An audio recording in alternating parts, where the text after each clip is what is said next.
In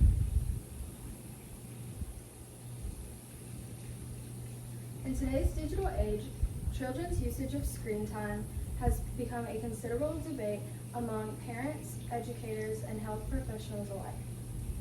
But will parents limiting children's screen time negatively or positively impact their overall social well-being? Is our younger generation turning into zombies? The answer is no, but children's screen time has had a huge impact on how their social activities have been portrayed. Screen time, when examined with a positive outlook, can offer numerous benefits to children's overall development, such as taking academic courses online, which I can vouch for. When I take my academic classes online, I've learned a lot of different, we're gonna have to restart. That part I can't write down.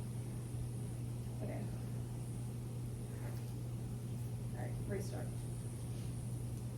In today's digital age, children's usage of screen time has become a considerable debate among parents, educators, and health professionals alike. But will limiting children's screen time negatively or positively impact their overall social well-being? Is the younger generation turning into zombies? Obviously, the answer is no. But children's screen time has become a huge impact on how kids are acting. Screen time, when examined with a positive outlook, can offer numerous benefits. One being children's development when taking academic courses online. After COVID, a lot of people had to resort to taking their academic courses online. Although this did cause a lot of controversy, a lot of kids began to do even better with their schoolwork. I have taken multiple classes online due to taking dual enrollment classes in high school, and I have found that I have learned a lot more resources online and learned how to benefit from those resources by myself without the help of an in-person teacher. Children are also able to explore interactive apps, educational games, and online resources as well.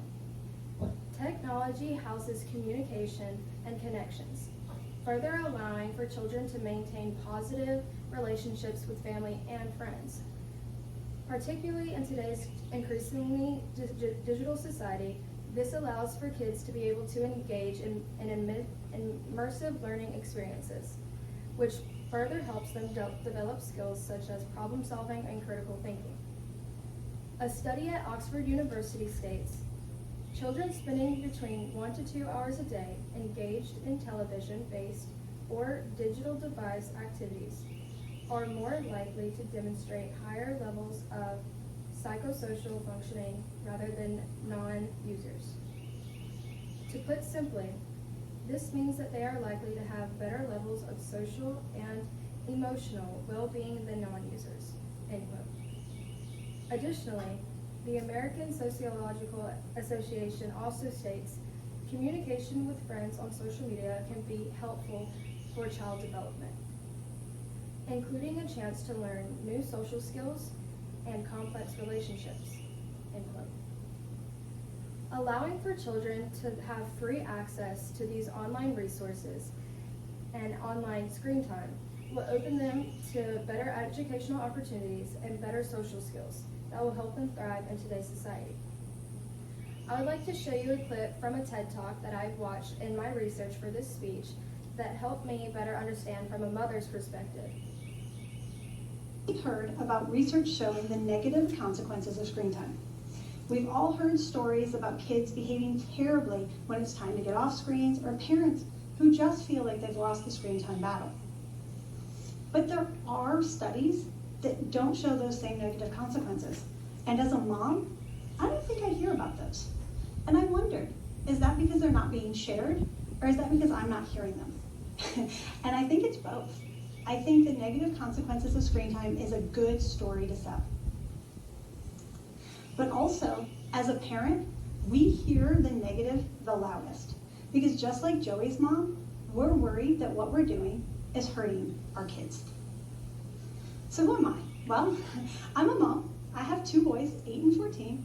They love Minecraft and Roblox and Mario Kart and YouTube. So we have a lot of different types of screens in our house. But I'm also a co-investigator of the NIH-funded Adolescent Brain Cognitive Development, or ABCD study at the Laureate Institute for Brain Research in Tulsa, Oklahoma. The ABCD study is following just under 12,000 kids across the country for 10 years so we can understand normal, typical brain development. The LIBRA team decided to look at the baseline data sample of 9 and 10-year-olds and see the effects of screen time on such a diverse group of kids. And I think we found some really interesting results. The most interesting to me was that when we looked at kids' brains, there's differences in brain maturation associated with the different types of screen activities that the kids were doing. So for example, the prefrontal cortex, kind of the front of the brain, it's responsible for emotion regulation and impulse control. It actually develops kind of last. It's one of the later parts of the brain to develop. It's actually more mature in kids who spend their screen time playing video games than kids who don't. We also saw kids at 9 and 10 who were using their screens to be social, so they're texting, they're video chatting, they're using social media sites, actually reported less sleep problems and more physical activity than some of their peers. And then we looked at the effect on extracurricular activities. So we're talking about sports programs, art classes, music lessons, things like that, and saw, is there a relationship with the amount of time kids are spending on their screens? And once we controlled for other demographic factors, we actually did not see a significant relationship between screen time and kids' participation in extracurricular activities. That does not mean we did not find any negative consequences of screen time. We definitely saw that as kids, particularly kids who have underlying mental health issues, as the screen time increased, there was an association with an increase in behavioral problems. So we have to be aware of that. But what does this all mean? Well, we don't really know a lot. We don't know a lot in the scientific community about the causes of screen time, on development, on the brain, on us. It is a fairly new area of research. There are very few longitudinal or causation studies to be able to tell us what screens are causing these differences or if they're just kind of associated with each other. And sure, you're aware, the screens are changing as fast as we can study them. So it's a kind of ongoing battle. But also, screens aren't new. I'm sure all of you remember at some point in your childhood watching a screen. For me, it was Saturday morning cartoons, or you remember The Simpsons, or maybe you were a game show where you watched The Price is Right, or Double Dare.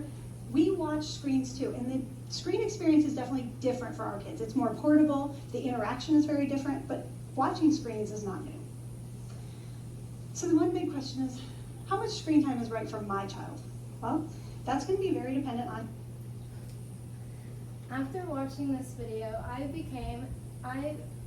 was able to form my own opinion, and I believe that becoming more knowledgeable on the positive impacts that screen time can have on our children, something we should start taking more seriously is looking at both sides of this debate. If we can see the improvement that kids are undergoing with learning to use screen time the right way, both sides of this debate may be more positive than we think. Thank you for your time.